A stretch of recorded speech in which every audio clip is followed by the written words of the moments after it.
ಕನ್ನಡಿಗರಿಗೆ ನೀವು ಪ್ರೇರಕ ಶಕ್ತಿಯಾಗಿದ್ದೀರಾ, ವಿಶೇಷವಾಗಿ ಹೆಣ್ಣು ಮಕ್ಕಳಿಗೆ. ನಿಮ್ಮ ಬಾಲ್ಯವೇ ಇದಕ್ಕೆ ಪ್ರೇರಣೆ ಇರಬಹುದು. ಹಾಗಾಗಿ ಬಾಲ್ಯದ ಬಗ್ಗೆ ನಮಗೆ ಹೇಳಬಹುದಾ? ಯಾವುದೇ ಒಂದು ರ್ಯಾಂಕ್ ಬಂದಿದ್ರೂ ಇಷ್ಟೇ ಸಂತೋಷ ಆಗ್ತಾ ಇತ್ತು. ನನ್ನ ಗುರಿ ಇದ್ದಿದ್ದು, ನನ್ನ ಕನಸಿದ್ದೆಲ್ಲಾನು ಒಬ್ಬ ಅಧಿಕಾರಿಯಾಗಿ ಸಮಾಜ ಸೇವೆ ಮಾಡಬೇಕು ಅಂತ. ಆದರೆ ಇವತ್ತಿನ ದಿನ 1ನೇ ರ್ಯಾಂಕ್ ಅಂತ ಏನು ಬಂದಿದೆ, ಅದು ಕರ್ನಾಟಕಕ್ಕೆ ಬಂದಿರೋಂಥ ಒಂದು ಹೆಮ್ಮೆ. ಈ ಒಂದು ನನ್ನ ಪಾಲಿಗೆ ಇದು ಸಣ್ಣ ಮಟ್ಟದ ಸಾಧನೆ ಆದರೂ ನಮ್ಮ ಇಡೀ ಕರ್ನಾಟಕ ಬಹಳ ದೊಡ್ಡ ಮಟ್ಟಿಗೆ ತಗೊಂಡಿದೆ. ಮುಖ್ಯವಾಗಿ ಇದರಿಂದ ನಾನು ಕೇಳ್ಪಟ್ಟಿದ್ದೇನಪ್ಪ ಅಂದರೆ, ಬಹಳಷ್ಟು ಹೆಣ್ಣು ಮಕ್ಕಳು, ಅದು ಗ್ರಾಮೀಣ ಪ್ರದೇಶದಲ್ಲಿರೋರೆಲ್ಲರೂ ಶಿಕ್ಷಣದತ್ತ ಮುಖ ಮಾಡ್ತಾ ಇದ್ದಾರೆ. ಮುಖ್ಯವಾಗಿ ಅವರ ತಂದೆ ತಾಯಿಗಳು ಶಿಕ್ಷಣ ಅವರಿಗೆ ಪ್ರಯಾರಿಟಿ ಆಗ್ತಾ ಇದೆ ಈಗ. ಅದರಿಂದ ಬಹಳಷ್ಟು ಸಂತೋಷ ಆಗ್ತಾ ಇದೆ. ನಾನು ಒಂದು ಮಟ್ಟಿಗೆ ಪ್ರೇರಣೆ ಆಗಲಿಕ್ಕೆ ಸಾಧ್ಯ ಆಯ್ತಲ್ಲ ಅನ್ನೋದ್ರಲ್ಲಿ ಬಹಳಷ್ಟು ಸಂತೋಷ ಕಾಣ್ತಾ ಇದ್ದೀನಿ ನಾನು. ತಂದೆ ತಾಯಿಯರ ಸಹಕಾರ ಈ ಪರೀಕ್ಷೆಯಲ್ಲಿ ಯಶಸ್ಸುಗೊಳಿಸಲಿಕ್ಕೆ ಅತಿ ಮುಖ್ಯವಾದಂಥದ್ದು. ಅವರ ಸಹಕಾರ ನಿಮಗೆ ಹೇಗಿತ್ತು? ಪ್ರತಿಭೆ ಅನ್ನೋದು ಎಲ್ಲ ಮಕ್ಕಳಲ್ಲೂ ಹುದುಗಿ ಇರುತ್ತೆ. ಅದನ್ನ ತೋರಿಸ್ಕೊಡ್ಲಿಕ್ಕೆ ಯಾರಾದ್ರೂ ಒಬ್ರು ಬೇಕಾಗುತ್ತೆ. ಮುಖ್ಯವಾಗಿ ಬಾಲ್ಯದಲ್ಲಿ ಅಥವಾ ನಮಗೆ ಏನು ತಿಳಿದಿರುವಂತ ಕಾಲಘಟ್ಟದಲ್ಲಿ ನಿನ್ನ ಕೈಯಲ್ಲಿ ಇದು ಸಾಧ್ಯ ಅಂತ ಹೇಳಲಿಕ್ಕೆ ಒಬ್ರು ಬೇಕಾಗುತ್ತೆ. ಆ ನಿಟ್ಟಿನಲ್ಲಿ ನನ್ನ ತಂದೆ ತಾಯಿ ಬಹಳಷ್ಟು ಪ್ರೇರಣೆ ಆಗಿದ್ದಾರೆ. ಮುಖ್ಯವಾಗಿ ಯಾವುದೇ ಒಂದು ಆಯ್ಕೆ ಮಾಡಿದಾಗ, ಅದರಲ್ಲೂ ಗ್ರಾಮೀಣ ಪ್ರದೇಶದಿಂದ ಬಂದಿರೋ ಒಂದು ಹುಡುಗಿ ಆಗಿರೋದ್ರಿಂದ ತಂದೆ ತಾಯಿ ನನ್ನ ಆಯ್ಕೆಗೆ ಯಾವತ್ತೂ ಬೆನ್ನೆಲುಬಾಗಿ ನಿಂತಿದ್ದಾರೆ. ಈ ಪ್ಯಾಟ್ರಿಯಾರ್ಕಿಯಲ್ ಮೈಂಡ್ ಸೆಟ್ ಅಂತ ಏನಂತೀವಿ, ಅದರಲ್ಲಿ ಎಲ್ಲರೂ ಏನಕ್ಕೊಂದು ಹೆಣ್ಮಗುನ ಓದಿಸ್ತೀರಾ ಅಂತಂದ್ರೂ ಸಹ ಅವರು ಹೇಳಿದ ಒಂದೇ ಮಾತು, ನಾವು ಈಕೆ ನನ್ನ ಮಗಳು ಮಾತ್ರ ಆಗಬಾರ್ದು, ದೇಶದ ಮಗಳಾಗಬೇಕು ಅಂತ.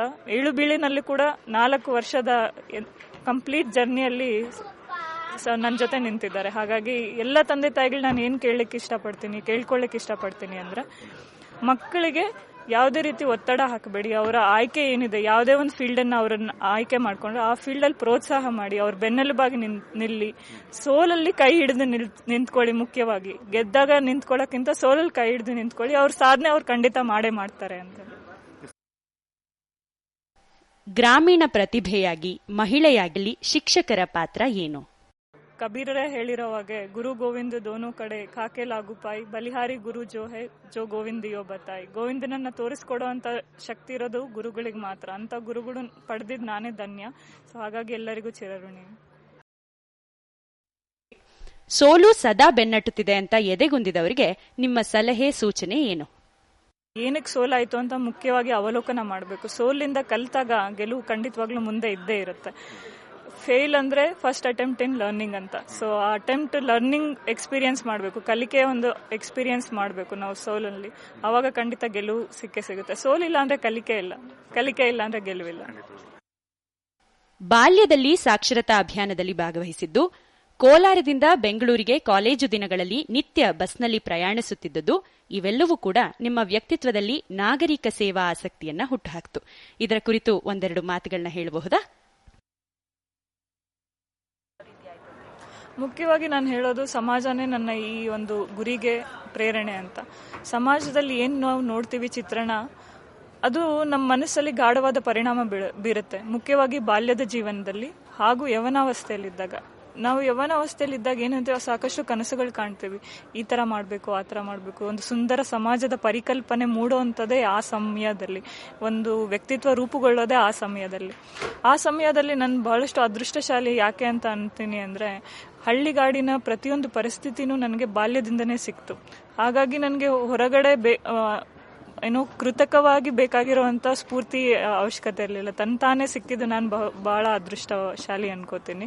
ಅದು ಸಾಕ್ಷರತಾ ಆಂದೋಲನದ ಮುಖಾಂತರ. ಅದಾದ ನಂತರ ಈ ಪ್ರಯಾಣ ಮಾಡುವಾಗ ಬಹಳಷ್ಟು ಜನರೊಂದಿಗೆ ಈ ವಿಚಾರ ವಿನಿಮಯ ಮಾಡ್ಕೊಳ್ಳೋವಾಗ ವ್ಯಕ್ತಿತ್ವ ಒಂದು ರೂಪುಗೊಳ್ಳಲಿಕ್ಕೆ ಬಹಳಷ್ಟು ಪ್ರೇರಣೆ ಆಯಿತು. ಹಾಗಾಗಿ ಸಮಾಜಕ್ಕೆ ನಾನು ಹ್ಯಾಟ್ಸ್ ಆಫ್ ಅಂತ ಯಾವಾಗೂ ಹೇಳ್ತೀನಿ, ಯಾಕಂದ್ರೆ ಅದೇ ನನ್ನ ಪ್ರೇರಣೆ. ಅಭಿಯಂತರರ ವೃತ್ತಿಯನ್ನ ನಿರ್ವಹಿಸುತ್ತಲೇ ಪರೀಕ್ಷೆಗೆ ಅಭ್ಯಸಿಸಿದ ಅನುಭವ ಹೇಗಿತ್ತು? ಮುಖ್ಯವಾಗಿ ನಾವು ಮುಂದೆ ಆಡಳಿತಕ್ಕೆ ಬಂದರೂ ಸಹ ನಮಗೆ ಬೇಕಾಗಿರುವಂಥದ್ದು ಮಲ್ಟಿ ಟಾಸ್ಕಿಂಗ್, ಅಂದರೆ ಬಹಳಷ್ಟು ಕೆಲಸಗಳನ್ನು ಒಟ್ಟಿಗೆ ಮಾಡುವಂಥ ಒಂದು ಕ್ಷಮತೆ ಬೇಕಾಗಿರುತ್ತೆ. ಹಾಗಾಗಿ ಅದು ಮೊದಲೇ ಸಿಕ್ಕಿದ್ದು ಇನ್ನೂ ಅದೃಷ್ಟ ಅಂತ ಅನ್ಕೊಳ್ಬೇಕು ನಾವು. ಅದು ಸುಲಭವಾಗಿ ಹೇಳ್ಬೇಕಂದ್ರೆ, in every adversity there is an opportunity ಅಂತ. ಯಾವುದೇ ಒಂದು ನಮಗೆ ಅಡ್ಡಿ ಆತಂಕ ಬಂದಿದೆ ಅಂದರೆ ಅದರಲ್ಲಿ ಒಂದು ಸುವರ್ಣಾವಕಾಶ ಹುದುಗಿರುತ್ತೆ. ಅದನ್ನ ನಾವು ಯಾವ ರೀತಿ ಬಳಸ್ಕೊಂತೀವಿ ಅನ್ನೋದು ನಮ್ಮ ಕೈಯಲ್ಲಿರುತ್ತೆ. ಹಾಗಾಗಿ ಕೆಲಸ ಹಾಗೂ ಓದು ಎರಡೂ ಒಟ್ಟಿಗೆ ಇದ್ದಿದ್ದರಿಂದ ನನಗೆ ಟೈಮ್ನ ವ್ಯರ್ಥ ಮಾಡಲಿಕ್ಕೆ ಅವಕಾಶ ಸಿಗಲಿಲ್ಲ. ಸೊ ಹಾಗಾಗಿ ಸದುಪಯೋಗ ಮಾಡ್ಕೊಳ್ಳೇಬೇಕಾಗಿರೋ ಒಂದು ಅವಕಾಶ ಸಿಕ್ಕಿದ್ರಿಂದ ಇನ್ನಷ್ಟು ಬಹಳ ಎಫಿಷಿಯೆಂಟ್ ಆಗಿ ಓದಲಿಕ್ಕೆ ಅವಕಾಶ ಸಿಕ್ತು ಅಂತ ಅನ್ಕೋತೀನಿ. 4 ವರ್ಷದ ಪರೀಕ್ಷಾ ಅಧ್ಯಯನ, ಏಳು ಬೀಳುಗಳು, ಸೋಲು ಗೆಲುವನ್ನ ಎದುರಿಸಿದಂತಹ ಪರಿ ಏನು? ಜೀವನಕ್ಕೆ ನಿಮಗೆ ಮುಖ್ಯವಾಗಿ ಕಲಿಸಿದ ಪಾಠ ಏನು? ಹೌದು, ಸೋಲು ಬಂದಾಗ ಖಂಡಿತವಾಗ್ಲೂ ಪ್ರತಿಯೊಬ್ಬರಿಗೂ ಒಂದು ನೋವಿನ ಭಾವನೆ ಇದ್ದೇ ಇರುತ್ತೆ. ಆದರೆ ಆ ನೋವಿನ ನಾವು ಹೇಗೆ ತಗೊಳ್ತೀವಿ ಅನ್ನೋದು ನಮ್ಮ ಮುಂದಿನ ಸಕ್ಸಸ್ ಮೇಲೆ ಡಿಪೆಂಡ್ ಆಗಿರುತ್ತೆ. ಸೊ ಸೋಲೆ ಗೆಲುವಿನ ಸೋಪಾನ ಆಗಿರೋದ್ರಿಂದ ಸೋಲಲ್ಲಿ ಕಲೀಲಿಕ್ಕೆ ಬಹಳಷ್ಟು ಸಿಗುತ್ತೆ. ನಾನು ಪ್ರತಿ ಸಲ ಸೋತಾಗೆಲ್ಲ ಕಲ್ತಿದ್ದು ಒಂದೇ ಅಂದರೆ, ಬಾಳ್ಕೆಯಲ್ಲಿ 108 ತೊಡಕು ತಿಣುಕುಗಳುಂಟು, ಕೇಳ್ಕೆ ಮಾಡ್ಕೆಗಳಿಗೆ ಮನ ಜಗ್ಗ ಒಂದಿನಿತು, ಗೋಳ್ ಕರೆದರೇನು ಫಲ, ಗುದ್ದಾಡಲೇನು ಫಲ, ಪಲ್ಕಿವಿದು ತಾಳಿಗಳು ಮಂಕುತಿಮ್ಮ ಅಂತ. ಆ ಥರ ನಮ್ಮ ಕೆಲಸವನ್ನು ನಾವು ಮಾಡ್ಕೊಂಡು ಹೋಗ್ತಾ ಇರಬೇಕು. ಅಂದರೆ ಈಗ ಯಾವುದೇ ಒಂದು ಬೀಜ ಭೂಮಿಗೆ ಬಿದ್ದ ತಕ್ಷಣ ತಂತಾನೆ ಒಂದೇ ಸಲ ಬೆಳೆದು ಹೆಮ್ಮರ ಆಗೋದಿಲ್ಲ. ಅದೇ ಒಂದು ಅಡುಗೆ ತಾವು ಮಾಡಬೇಕು ಅಂತಂದ್ರೆ 5 ನಿಮಿಷದಲ್ಲಿ ತಾವು ಬೇಕಾಗಿರೋಂಥ ಎಲ್ಲ ಭಕ್ಷ್ಯಗಳನ್ನು ತಯಾರು ಮಾಡ್ಲಿಕ್ಕೆ ಆಗೋದಿಲ್ಲ. ಎಲ್ಲದಕ್ಕೂ ತನ್ನದೇ ಆದ ಒಂದು ಸಮಯ ಒಂದು ಬೇಕಾಗುತ್ತೆ. ಅದಕ್ಕೆ ಹೇಳೋದು DVG ಅವರು ತುಂಬಾ ಅದ್ಭುತವಾಗಿ ಹೇಳ್ತಾರೆ, ಇಳೆಯಿಂದ ಮೊಳಕೆ ಹೋಗಿ ಒಂದು ಟಮಟೆಗಳಿಲ್ಲ, ಫಲಮಾಗು ಒಂದು ತುತ್ತೂರಿ ದನಿ ಇಲ್ಲ, ಬೆಳಕಿವ ಸೂರ್ಯ ಚಂದ್ರರದೊಂದು ಸದ್ದಿಲ್ಲ, ಹೊಲಿ ನಿನ್ನ ತುಟಿಗಳನ್ನು ಅಂತ. ಆ ಥರ ಸೈಲೆಂಟ್ ಆಗಿ ನಮ್ಮ ಕೆಲಸ ನಾವು ಮಾಡ್ಕೊತಾ ಹೋಗ್ತಾ ಇದ್ರೆ ಖಂಡಿತ ಯಶಸ್ಸು ಅನ್ನೋದು ಒಂದಿನ ಸಿಕ್ಕೇ ಸಿಗುತ್ತೆ. ಅದಕ್ಕೆ ಮುಖ್ಯವಾಗಿ ತಾಳ್ಮೆ ಬೇಕು. ತಾಳ್ಮೆ ಹೇಗಪ್ಪ ಅಂತಂದ್ರೆ, ಈಗ ಕಾಳನುದಯದಿ ಬಿತ್ತೆ ಸಂಜೆಗದು ಪೈರಹುದೆ. ಕಾಳು ಬೆಳಗ್ಗೆ ಬೀಳ್ತೀರಾ, ಸಂಜೆ ಪೈರಾಗೋದಿಲ್ಲ ಅಲ್ವಾ. ಕಾಳನುದಯದಿ ಬಿತ್ತೆ ಸಂಜೆಗದು ಪೈರಹುದೆ, ಪಾಲುಂಟು ಕಾಲಂಗೆ ನಮ್ಮ ಕೃಷಿಗಳಲ್ಲಿ, ಪಾಲುಂಟು ಕಾಲಂಗೆ ನಮ್ಮ ಕೃಷಿಗಳಲ್ಲಿ, ವೇಳೆ ಗಡು ಮರೆ ತಾತುರದಿನ್ ಅಡುಗೆ ಪಕ್ಕ ಹುದೆ, ತಾಳುಮೆಯ ಪರಿಪಾಕ ಮಂಕುತಿಮ್ಮ. ಸೊ ತಾಳ್ಮೆಯಿಂದ ನಮ್ಮ ಪರಿಶ್ರಮ ನಾವು ಮಾಡ್ತಾ ಹೋದ್ರೆ ಖಂಡಿತವಾಗ್ಲೂ ಗೆಲುವು ಅನ್ನೋದು ಒಂದಿನ ಸಿಕ್ಕೇ ಸಿಗುತ್ತೆ. ಪರೀಕ್ಷಾ ತಯಾರಿಯಲ್ಲಿ ಸ್ವ ಅಧ್ಯಯನ ಅತಿ ಅವಶ್ಯಕ. ಕೋಚಿಂಗ್ ಕ್ಲಾಸ್ಗಳ ಮಹತ್ವ ಅಥವಾ ಅನಿವಾರ್ಯತೆಯ ಬಗ್ಗೆ ತಮ್ಮ ನಿಲುವು ಏನು? ನಾನು ಹೇಳ್ತೀನಿ, ಕೋಚಿಂಗ್ ಅನ್ನೋದು ಅದು ಡಿಫ್ರೆಂಟ್ ಕಾನ್ಸೆಪ್ಟ್. ಕೋಚಿಂಗ್ ಅನ್ನೋಕ್ಕಿಂತ ಮುಖ್ಯವಾಗಿ ಬೇಕಾಗಿರೋದು ಒಂದು ಮಾರ್ಗದರ್ಶನ. ನಮಗೆ ಈ ಎಕ್ಸಾಮ್ ಅಂದ್ರೆ ಏನು, ಯಾವ ರೀತಿ ಈ ಎಕ್ಸಾಮ್ದು ಒಂದು ಪ್ಯಾಟರ್ನ್ ಇರುತ್ತೆ. ಅಂದ್ರೆ ಪೂರ್ವಭಾವಿ ಪರೀಕ್ಷೆ, ಮುಖ್ಯ ಪರೀಕ್ಷೆ, ಸಂದರ್ಶನ, ಅದರಲ್ಲಿ ಯಾವ್ಯಾವ ತರ ನಮಗೆ ಸಿಲೆಬಸ್ ಇರುತ್ತೆ, ಯಾವ ರೀತಿ ಓದಬೇಕು, ಸೋರ್ಸಸ್ ಏನು, ಇದೆಲ್ಲ ಯಾರಾದರೂ ಒಬ್ರು ಗೈಡೆನ್ಸ್ ಕೊಟ್ರೆ, ಅದು ವೆಬ್ಸೈಟ್ಸ್ ಆಗಿರ್ಬೋದು ಅಥವಾ ಯಾರೋ ಒಬ್ರು ತಿಳಿದಂತ ವ್ಯಕ್ತಿ ಇರಬಹುದು, ಯಾರೇ ಒಬ್ರು ಗೈಡೆನ್ಸ್ ಕೊಟ್ರೆ, ಮುಖ್ಯವಾಗಿ ಬೇಕಾಗಿರೋದು ಸ್ವ ಅಧ್ಯಯನ. ನನ್ನ ಕಡೆ ಪ್ರಯತ್ನದಲ್ಲಿ ನಾನು ಯಾವುದೇ ಕೋಚಿಂಗ್ ಅನ್ನು ನಾನು ತಗೊಳ್ಳಿಲ್ಲ. ಬರೀ ನನ್ನ ಟೆಸ್ಟ್ ಏನಿರುತ್ತೆ, ನಾವು ಪರೀಕ್ಷೆ ಏನಿರುತ್ತೆ, ಅಭ್ಯಾಸಕ್ಕೋಸ್ಕರ ಪರೀಕ್ಷೆಯನ್ನಷ್ಟೇ ತೆಗೆದುಕೊಳ್ತಾ ಇದ್ದೆ.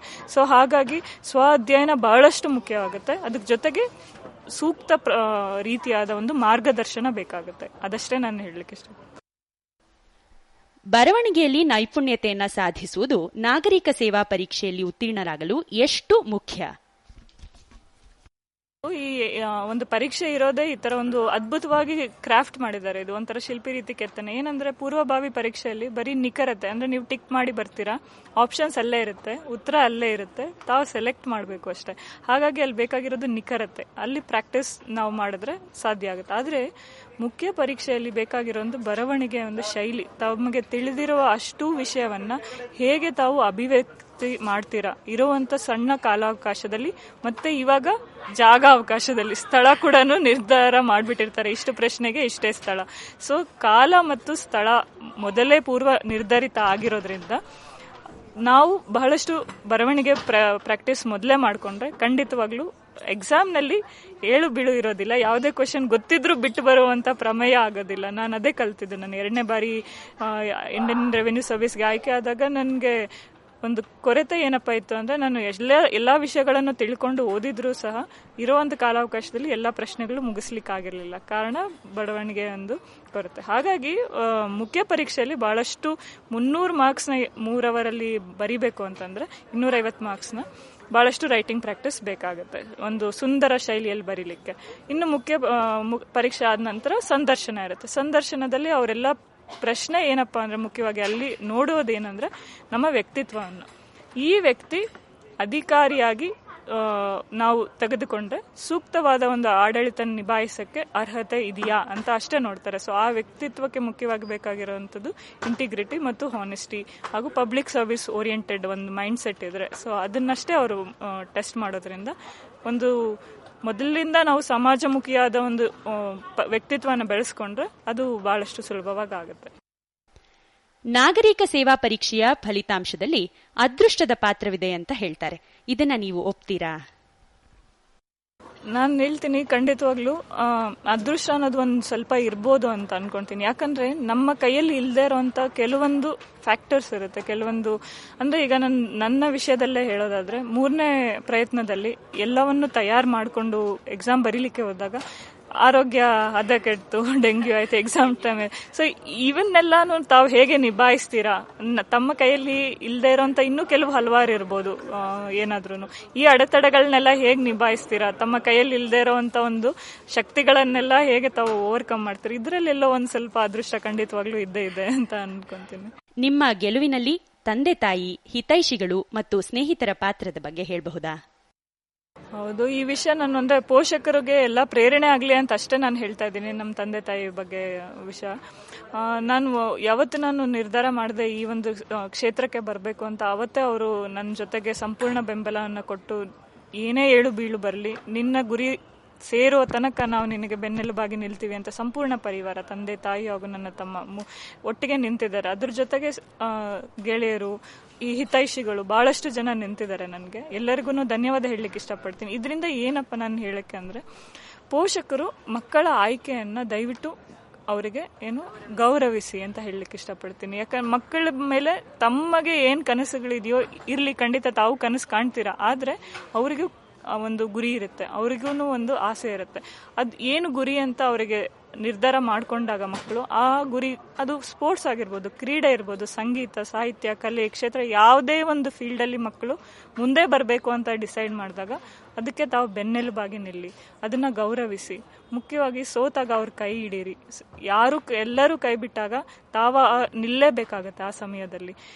ಸೋತಾಗ ಕೈ ಹಿಡಿದವನೇ ಕೊನೆ ತನಕ ಹೇಳ್ತಾರಲ್ಲ, ವಿದ್ಯೆ ಕಲಿಸದ ತಂದೆ, ಬುದ್ಧಿ ಹೇಳದ ಗುರುವು, ಬಿದ್ದಿರಲು ಬಂದು ನೋಡದ ತಾಯಿ, ಶುದ್ಧ ವೈರಿಗಳು ಅಂತ. ಆ ಥರ ಆಗದೆ ಯಾವಾಗ ಮಗು ಬೀಳುತ್ತೆ ಅವಾಗ ಅದನ್ನ ಕೈ ಹಿಡಿದು ನಡೆಸಿ, ಮಗು ಸಮಾಜಕ್ಕೆ ಆಸ್ತಿ ಆಗುತ್ತೆ. ಆ ಥರ ಒಂದು ವಿದ್ಯೆಯನ್ನು ಆಸ್ತಿ ಅವ್ರಿಗೆ ಕೊಡಿ, ಸಮಾಜಕ್ಕೆ ಅವರೇ ಆಸ್ತಿ ಆಗ್ತಾರೆ. ಕನ್ನಡ ಸಾಹಿತ್ಯಾಭಿರುಚಿಯನ್ನ ನಿಮ್ಮಲ್ಲಿ ಮೊಳಕೆಯೊಡಿಸಿದ ಪರಿ ಏನು? ಹೇಳ್ತಾರಲ್ಲ, ಮನೆಯೇ ಮೊದಲ ಪಾಠಶಾಲೆ, ತಾಯಿಯೇ ಮೊದಲ ಗುರು ಅಂತ. ಮನೆಯಲ್ಲಿ ಯಾವ ವಾತಾವರಣ ಇರುತ್ತೆ ಆ ವಾತಾವರಣ ಸಾಮಾನ್ಯವಾಗಿ ಮಗುವಿನ ಮೇಲೆ ಬಹಳಷ್ಟು ಪರಿಣಾಮ ಬೀರುತ್ತೆ. ನಮ್ಮ ಮನೆಯಲ್ಲಿ ತಂದೆ ತಾಯಿ ಇಬ್ರು ಶಿಕ್ಷಕರಾಗಿದ್ದರಿಂದ ಸಾಮಾನ್ಯವಾಗಿ ಕನ್ನಡ ಪುಸ್ತಕಗಳನ್ನ ನಮಗೆ ಉಡುಗೊರೆಯಾಗಿ ಕೊಡ್ತಾ ಇದ್ರು.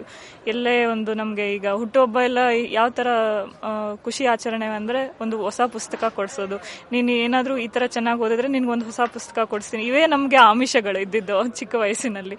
ಸೊ ಹಾಗಾಗಿ ಪುಸ್ತಕಗಳ ಓದಿನ ಬಗ್ಗೆ ಒಂದು ಗೀಳು ಚಿಕ್ಕ ವಯಸ್ಸಿನಲ್ಲೇ ಬಂತು. ಅದೊಂಥರ ಆಸಕ್ತಿ ಬೆಳೆದಾಗ ಈಗ ಪುಸ್ತಕ ಓದ್ಲಿಲ್ಲ ಅಂದ್ರೆ ಏನೋ ಕಳ್ಕೊತಿದ್ವಿ ಕನ್ನಡ ಪುಸ್ತಕ ಅನ್ನೋಂತ ಒಂದು ಭಾವನೆ ಚಿಕ್ಕ ವಯಸ್ಸಿನಿಂದ ಬಂತು. ಹಾಗಾಗಿ ಸಾಹಿತ್ಯ ಪ್ರೇಮಿಯಾಗಿ ಬೆಳೆಯೋದ್ರಲ್ಲಿ ಬಹಳಷ್ಟು ರೋಲು ನಮ್ಮ ಮನೆ ವಾತಾವರಣಕ್ಕೆ, ಶಿಕ್ಷಕರಿಗೆ, ನಾನು ಓದಿದಂತ ಶಾಲೆಗೆ ಎಲ್ಲನೂ ಸೇರುತ್ತೆ. ಹಂಗಾಗಿ ಕನ್ನಡ ಸಾಹಿತ್ಯವನ್ನು ನನ್ನ ಪ್ರವೃತ್ತಿ ಆಗಿ ಬೆಳೆಸ್ಕೊಂಡಿದ್ದು, ಮತ್ತೆ ಅದೇ ನನ್ನ ಹಾಬಿ ಆಗಿದ್ರಿಂದ ಕೂಡ, ಹವ್ಯಾಸ ಅದೇ ಆಗಿದ್ರಿಂದ ಅದೇ ಒಂದು ವಿಷಯವನ್ನ ಇಲ್ಲಿ ತಗೊಳ್ಲಿಕ್ಕೂ ನಿರ್ಧಾರ ಮಾಡಿದೆ ನಾನು. ನಿಮ್ಮ ಸಾಧನೆಯ ಗುಟ್ಟನ್ನ ಹೇಳಬಹುದಾ? ಗುಟ್ಟು ಆಕ್ಚುಲಿ ಒಬ್ರಿಗೆ ಒಂದೇ ತರ ಇರೋದಿಲ್ಲ. ಈ ಒಂದು ಪ್ರಿಪರೇಷನ್ನೇ ಆ ತರ ಇರುತ್ತೆ. ಯಾವುದೇ ಒಂದು ಸಾಧನೆ ಆದ್ರೂ ಅದು ವೈಯಕ್ತಿಕವಾಗಿ ನಮ್ಮಲ್ಲಿ ಏನು ನ್ಯೂನ್ಯತೆಗಳಿದೆ, ನಮ್ಮಲ್ಲಿ ಏನು ಕಡಿಮೆ ಇದೆ, ಅದನ್ನೆಲ್ಲ ನಾವು ಮೆಟ್ಟು ನಿಂತಾಗೇನೆ ನಾವು ಯಾವ್ದಾದ್ರು ಒಂದು ಸಾಧನೆ ಅನ್ನೋದು ಸಾಧ್ಯ ಆಗೋದು. ಹಾಗಾಗಿ ನಾನು ಫಸ್ಟ್ ರ್ಯಾಂಕೇ ಬರಬೇಕು ಅಂತ ಇಲ್ಲ, ಅಥವಾ ಏನೇ ಒಂದು ಇದೇ UPSC ಒಂದು ಗುರಿನೇ ಇಟ್ಕೊಳ್ಬೇಕು ಅಂತಿಲ್ಲ. ಯಾವುದೇ ಒಂದು ಗುರಿ ಇಟ್ಕೊಂಡ್ರು ಮುಖ್ಯವಾಗಿ ನಾನು ಯುವತಿಯರಿಗೆ ಹೇಳಲಿಕ್ಕೆ ಇಷ್ಟಪಡೋದೇನಪ್ಪ ಅಂತಂದ್ರೆ, ಯಾವುದೇ ಒಂದು ಗುರಿ ಇಟ್ಕೊಂಡ್ರು ಅದಕ್ಕೆ ಬದ್ಧತೆಯಾಗಿ ಕಠಿಣ ಪರಿಶ್ರಮವನ್ನು ಹಾಕಬೇಕು. ಆಮೇಲೆ ಸೋತಾಗ ಖಿನ್ನಿತರಾಗಬಾರ್ದು, ಧೃತಿಗೆಡಬಾರ್ದು, ಎಲ್ಲ ಮುಗೀತು, ಇದೇ ನನ್ನ ಜೀವನ ಇಲ್ಲ ಅಂತ ಒಂದು ನಕಾರಾತ್ಮಕ ಭಾವನೆ ಇರಬಾರ್ದು. ಮುಖ್ಯವಾಗಿ ಪಾಸಿಟಿವಿಟಿಯಿಂದ ನಾವು ನಮ್ಮ ಬಗ್ಗೆ ಆತ್ಮವಿಶ್ವಾಸ ಇಟ್ಕೊಂಡು ನಾವು ಮುನ್ನುಗ್ದಾಗ ಇಡೀ ಪ್ರಪಂಚ ನಮ್ಮ ಜೊತೆ ಇರುತ್ತೆ. ಸೊ ಆ ರೀತಿ ಒಂದು ಪಾಸಿಟಿವ್ ಆಟಿಟ್ಯೂಡ್ ಎಲ್ಲರೂ ಬೆಳೆಸ್ಕೊಬೇಕು ಅಂತ ನಾನು ಕೇಳ್ಕೊಂಡು. ನಿಮ್ಮ ಗೆಲುವು ಮೊದಲ ಹೆಜ್ಜೆಯಷ್ಟೇ. ಇನ್ನು ಮುಂದೆ ಇಡೀ ರಾಜ್ಯ ಮತ್ತು ರಾಷ್ಟ್ರ ನಿಮ್ಮ ಕಾರ್ಯಯೋಜನೆಗಳು, ಸಾಧನೆಗಳಿಗಾಗಿ ಕಾತರದಿಂದ ಕಾಯ್ತಿರುತ್ತೆ. ಈ ಕುರಿತು ನಿಮ್ಮ ಆಲೋಚನೆಗಳನ್ನು ಹಂಚಿಕೊಳ್ಳಬಹುದಾ? ಖಂಡಿತವಾಗ್ಲೂ ಇದು ನನ್ನ ಒಬ್ಬಳದೇ ಯಶಸ್ಸಲ್ಲ, ಇಡೀ ಕರ್ನಾಟಕಕ್ಕೆ ಸಲ್ಲಬೇಕಾದಂಥ ಒಂದು ಸ್ಥಾನಮಾನ, ಗೌರವ. ಅವರೆಲ್ಲರಿಗೂ ಅಭಿನಂದನೆ ಹೇಳಲಿಕ್ಕೆ ಇಷ್ಟಪಡ್ತೀನಿ. ಇದು ಮೊದಲನೇ ಹೆಜ್ಜೆ. ತಾವು ಹೇಳಿದಾಗೆ ಅಪಾರವಾದ ಜವಾಬ್ದಾರಿ ಇದೆ ನನ್ನ ಮೇಲೆ. ಈಗ ನನ್ನ ಮೇಲೆ ಅಂತಲ್ಲ, ಯಾವುದೇ ಒಂದು ಅಭ್ಯರ್ಥಿ ಆಗಿರ್ಬೋದು, ನಾಗರಿಕ ಸೇವೆಗೆ ಅಂತ ನಾವು ಪಾದಾರ್ಪಣೆ ಮಾಡಿದ ನಂತರವೇನೆ ನಮಗೆ ವೈಯಕ್ತಿಕಕ್ಕಿಂತ ಹೆಚ್ಚಾಗಿ ಸಾರ್ವಜನಿಕ ಹಿತಾಸಕ್ತಿ ಮುಖ್ಯವಾಗುತ್ತೆ.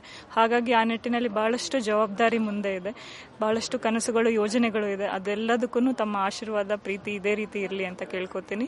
ಮುಖ್ಯವಾಗಿ ಎಲ್ಲ ಯುವ ಜನತೆಗೆ, ಹೆಣ್ಮಕ್ಳಿಗೆ ಎಲ್ಲರಿಗೂ ಶುಭವಾಗ್ಲಿ. ಯಾವತ್ತೂ ಧೃತಿಗೆಡಬೇಡಿ, ಒಳ್ಳೆ ಕನಸಿಟ್ಕೊಳ್ಳಿ, ಒಳ್ಳೆ ಗುರಿ ಇಟ್ಕೊಳ್ಳಿ, ಛಲ ಬಿಡದೆ ಸಾಧಿಸಿ. ಸೋತಾಗ ಖಿನ್ನತರ ಆಗಬೇಡಿ. All the best to you. Thank you.